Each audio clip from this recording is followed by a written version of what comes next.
Hello, everyone. Happy July.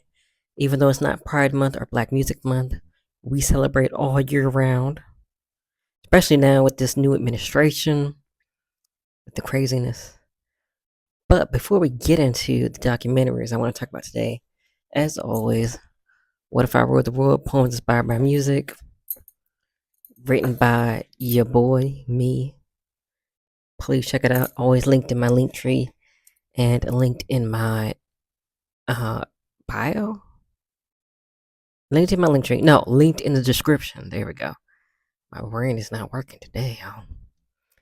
All right, so we're here to talk about Paris is Burning and I'm Your Venus. They're both documentaries. They're sister documentaries. So Paris is Burning. I'm going to give you the synopsis. Filmed in the mid to late 1980s, it chronicles the ballroom culture of New York City and the African American, Latino, gay, and transgender communities involved in it. Ooh, say that 5 times fast. It was released March 13th, 1991. I I wasn't born yet. That's crazy. Okay. It was directed by Jenny Livingston, and the cast is Brooklyn. I cannot read today. Brooke Extravaganza, Andre Christian, Dorian Corey, Paris Dupree, Junior LaBeija, Will Ninja, Sandy Ninja, Kim Pendarvis. I think that's how you say that. Pendarvis. Pendavis. I feel like they said an R in it. Pendavis. We're gonna go with Pendavis, even though I feel like that's wrong. Freddie Pendavis, Sol Pendavis, Avis Pendavis, Octavia St. Laurent, Steve St. Laurent, Angie Extravaganza, Angie. I think it was Angie, but they put it with a J. Okay. Wikipedia, I don't know about this. Anyway, Bianca Extravaganza, Danny Extravaganza, David Extravaganza, David Ian Extravaganza, David the Father Extravaganza, and of course, the legendary Venus Extravaganza, who was the breakout star and the star of the second documentary I'm going to talk about today. Where can you stream it? You can stream it on Amazon Prime, Apple TV, Fandango at Home, YouTube, and YouTube TV, Max, and Hulu. I watched it on Max. So I'm going to talk about my pros and my cons and my overall opinion. So my first pro is the interviews. I loved all the interviews from the ballroom community that we got. They were very intimate and very informative. I felt like I really understood the world that they were uh understood the world that they were in through their perspective. I don't think I worded that right, but basically, I got to see like their world through their perspective. And that was really cool. And I loved all the interviews. It was very intimate. You know, there were some times they were just chilling in their house, or they were doing their makeup for a ball, or just getting ready for a ball. Any kind of like environment, or they're outside just hanging out in New York on the streets. And that was really cool to see, like, very intimate and informative. And they talked about something in the documentary called mopping, which is basically like shoplifting, pretty much. Because like it was big to have like designer clothes and stuff. And I feel like that's probably true now because I just saw a TikTok about someone mopping essentially at I think it was like a thrift store in New York, and they were showing the bag off that they stole at the ball. This is recently. I saw it on TikTok. And I was like, look at that. Traditions to stand the test of time. Even though, you shouldn't shoplift. But anyway, did it for the look. Which, this is so random, but they didn't even win after they stole that bag. And then the company ended up being like, hey, you can just give the bag back that you stole. That's kind of embarrassing. At least if you're gonna steal, you gotta be incognito. But now everybody has like cameras, so it's not as easy. So yeah. So I thought that was neat that I learned about that during the documentary, and then I saw a real life example in the modern age of ballroom. So yeah. So the next pro is the footage of the balls. Is the footage of the actual balls. I loved lots of love seeing the balls. So much creativity and fierceness, and I'm gonna include some photos over here. Hopefully they'll be good quality. We'll see what happens. But yeah, I'll include some photos as I'm talking. So this is for editing me. I love the different categories they each had, like they different categories that they had, how each person interpreted it, and some of them were really interesting because they had like I thought it was gonna be mostly like like feminine looking things, but they had butch categories. They had like military categories, which is like who wants to dress up like you're in the Navy or something? I don't know, but it was really interesting. I mean, they got into character. They were like at attention, getting into the character. Um, I think I talk about this in my excuse me. I think I talk about this in my overall opinion, but now I cannot remember if I do. But I'm going to talk about it now. They have a category called body in the documentary, and they are naked. So, just a warning: I watched this in public. Probably was not a good idea. I watched it at work. Hopefully, I don't really care if people look at my screen, but I don't want people in my business. And usually I eat like where my phone's like facing the wall, so nobody can like look unless they stand over my shoulder, which is crazy. But some people have done that anyway. Um, but yeah. So yeah, just a fair warning, and that's not the. There's like there's that at the ball talking about body, and then there's like another like on the street where they're kind of like there's a little bit of nudity. So just a warning, don't watch this uh, with your parents. I mean, parents can be open, but yeah, no, gotta have some boundaries.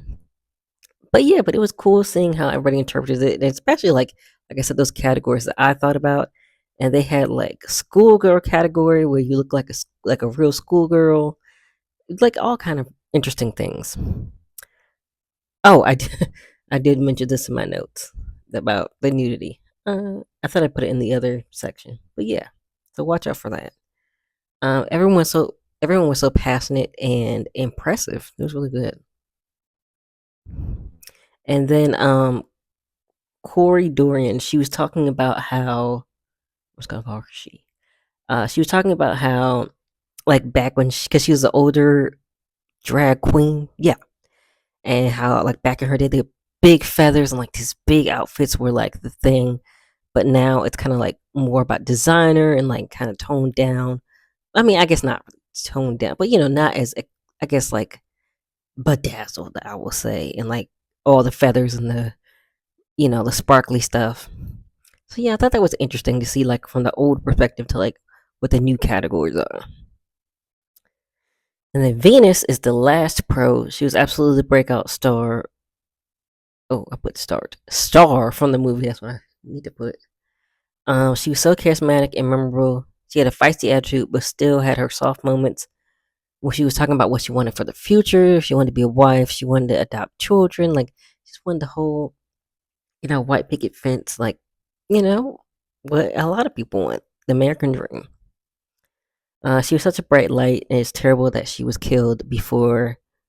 I think before the documentary even premiered. Like in the documentary, they're talking about her being killed, and I feel like that's just that's just so sad. And I think I'm gonna hold on to. I'm gonna hopefully hold on to that thought. I feel like I'm gonna forget it, but I'm just gonna say it now because I kind of relates to the next documentary as well. But it's just so sad that like a lot of transgender cases don't really get solved because of like the marginalized group that they're in under the even under the just the big LGBTQ plus umbrella, you know, and how their cases are not really taken seriously and how they're all just treated very badly, So unfortunately, it's kind of a spoiler for the next documentary, but I know they're trying to solve it, but I don't want to be pessimistic, but I feel like it's realistic that they're probably not going to. I hope that they do, but unfortunately, the way, especially now, with the way that we're kind of reverting back to all these conservative, all this, how much, I'm trying to say, I say conservative values, with Trump as the president and, um, you know, a bunch of things kind of like rolling back, you know, it's not as popular, to be out. I mean, people are still out, of course, but it's like, the mainstream. Of course, not everybody is conservative, so there's that. But I'm just saying, like, a lot of these companies are rolling back their pride things, their DEI, because they want government money and they think, oh, and then, they just go with the money. They don't have any soul or any morals. So there's that. All right, so let's get into my cons after I just ranted a little bit.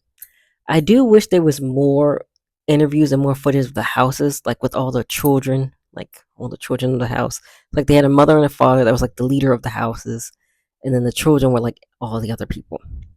I wish you got more of like that because we did get a few children, like Venus Extravaganza, because Angie Extravaganza was the mother of the house, and then they had David the father, which was the father of the house. So they were both the leaders.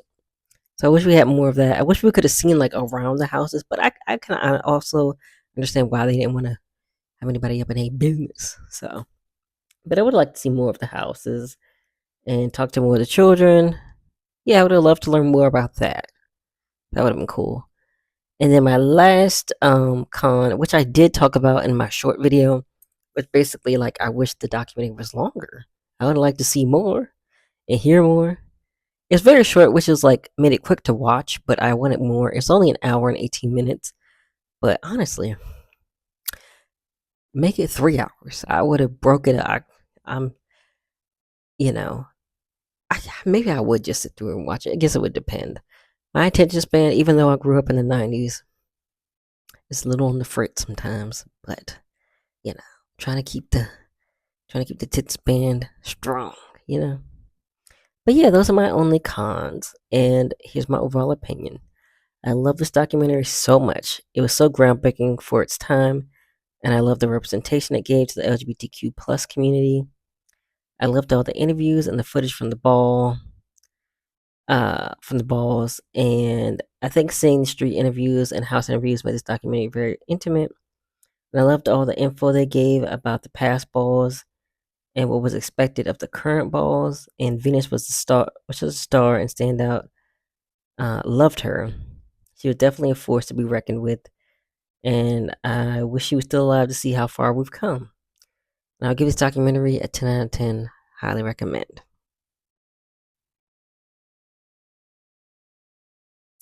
And so we're gonna go to I'm Your Venus now. Once again, a documentary. It's a documentary following the unsolved murder of Venus Extravaganza, the star of the legendary film Paris is Burning, as Venus's two families, biological and ballroom, come together to seek answers and celebrate her legacy. So it's released June 6th, 2024, which was this month. 2024. I think it's supposed to be 2025. I'm 100% sure it was this year. I'm going crazy. I don't know why it says 2025, 2024. Let me see. I'm 100%.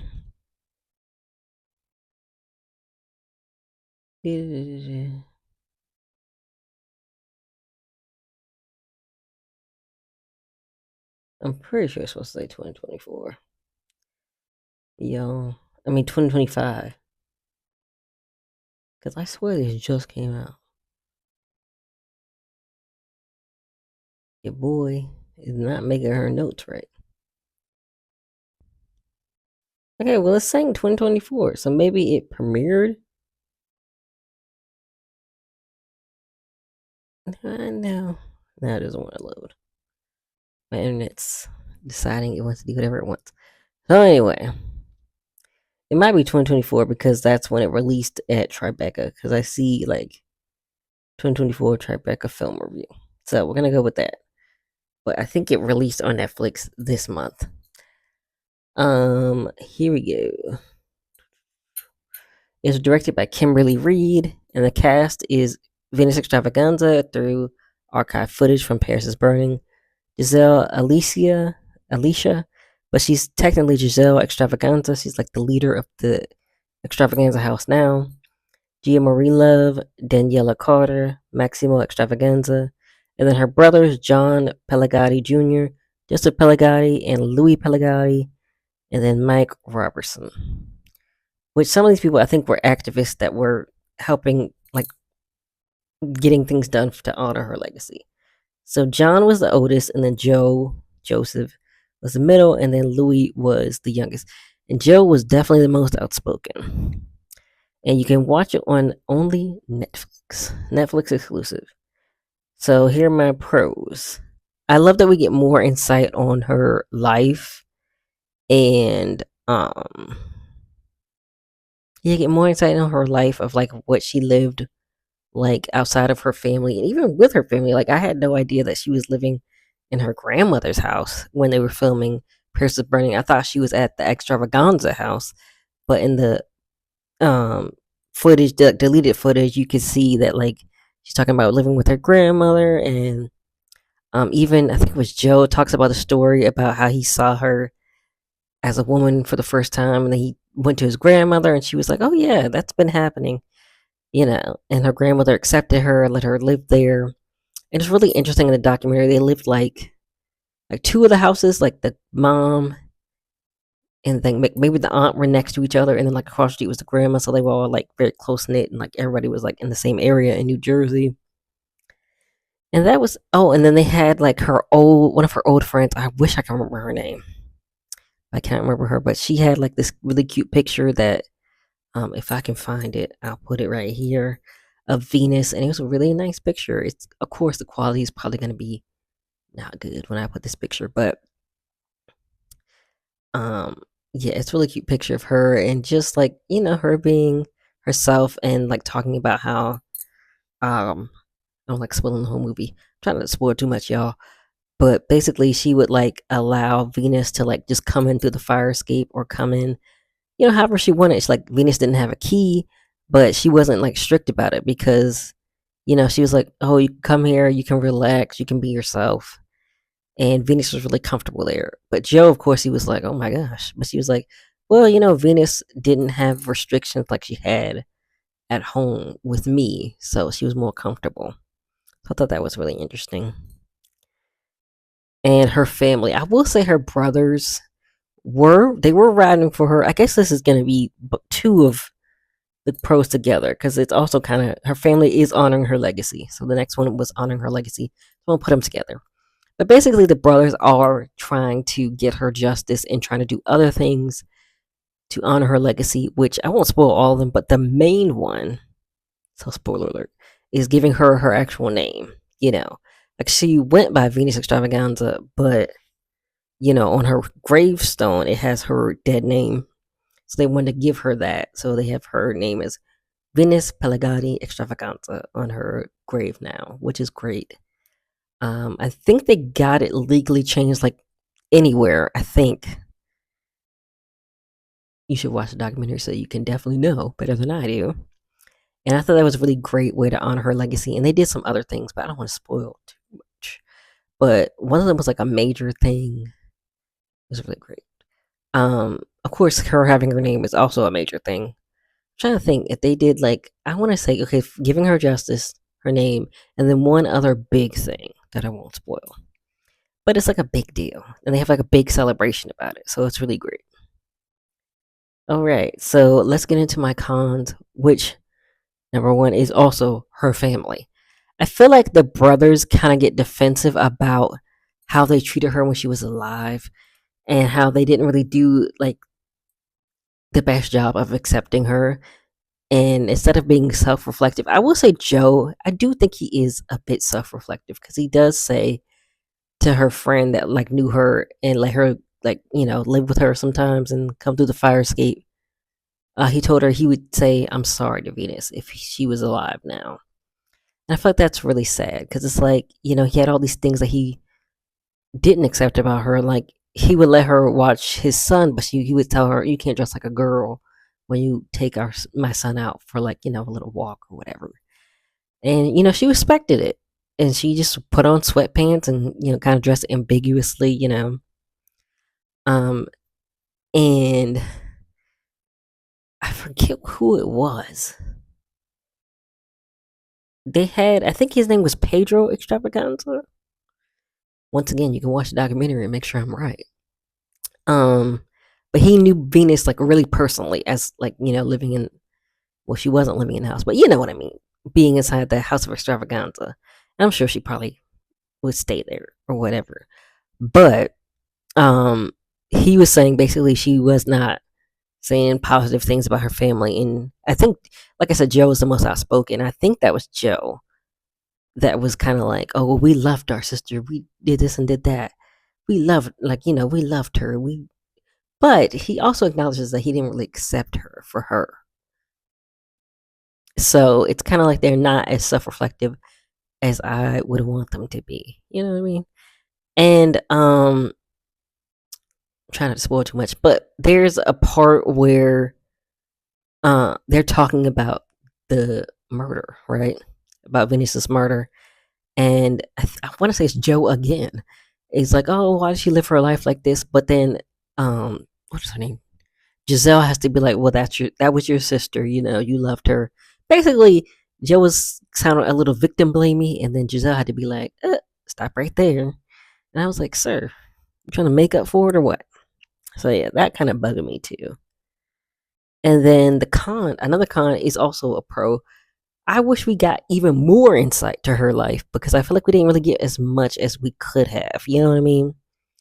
Like, they had some archive footage from, or some deleted scenes from Paris is Burning. That was cool to see. Um, I kind of wish we had. I don't know if the grandma would have wanted to be in the documentary Paris is Burning, but I kind of wish we had some insight from the grandma.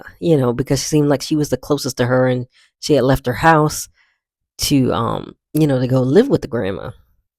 And the mom and the I think it was the stepdad. I don't know if the dad, biological dad, was really in the picture, but the stepdad and the mom sounded terrible. So yeah, no, there's that. But Joe, I feel like Joe was probably, he mentions that he did something to Venus, and it's crazy. Like he kind of assaulted her in a way. I guess it would be technically assault, and it's crazy. And it's like and then he gets defensive about like when people are like, she wasn't really, you know, fond of her family. Like she didn't talk about y'all friendly, like. But it's like, hey, you did something terrible to her a couple times. So I mean, hey, I wouldn't probably talk about you positively either.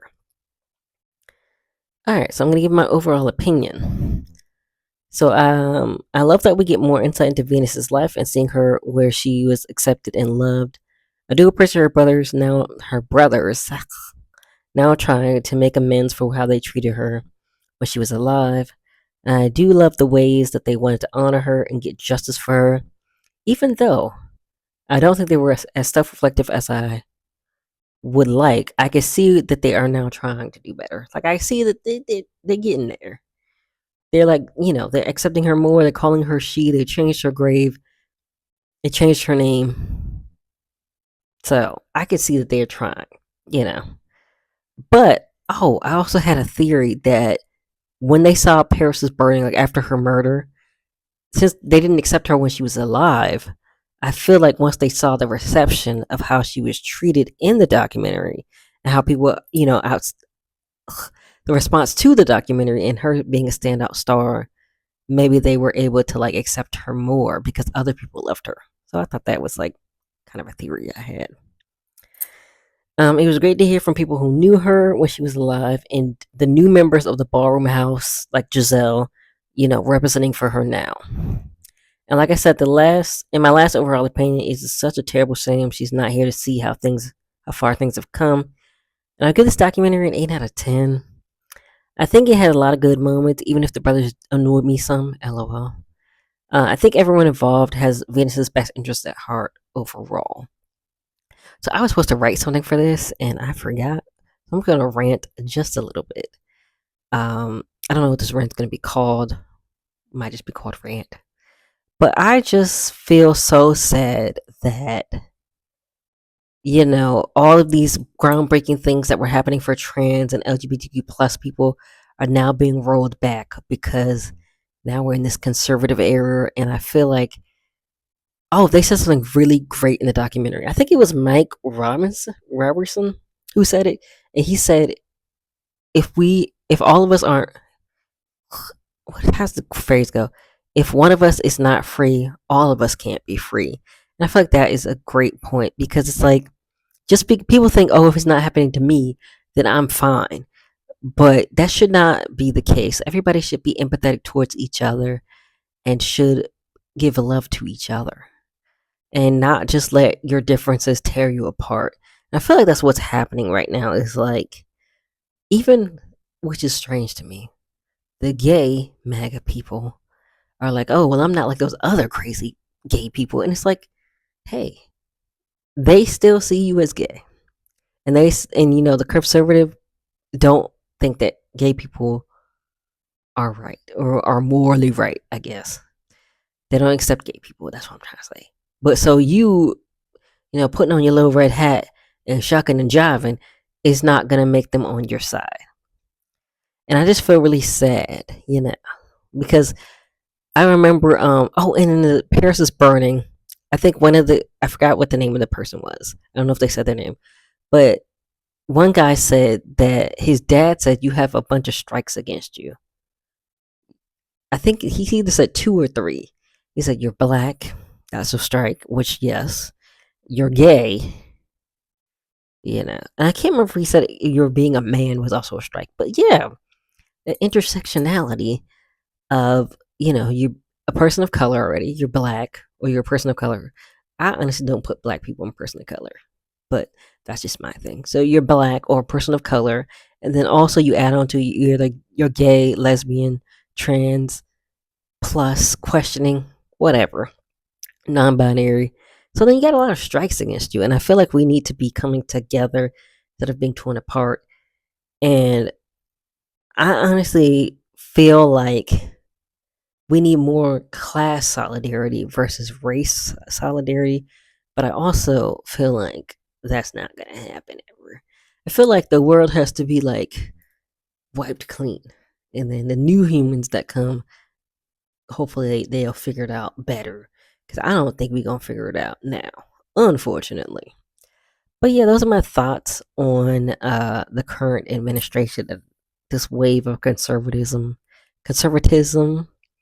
and I feel like I said, I keep saying I feel sad, but I do. It's like we had all of this progress. We had a first black president, I guess biracial, if you want to be technical, if you want to be one of those people who are like, actually, we had the first black president.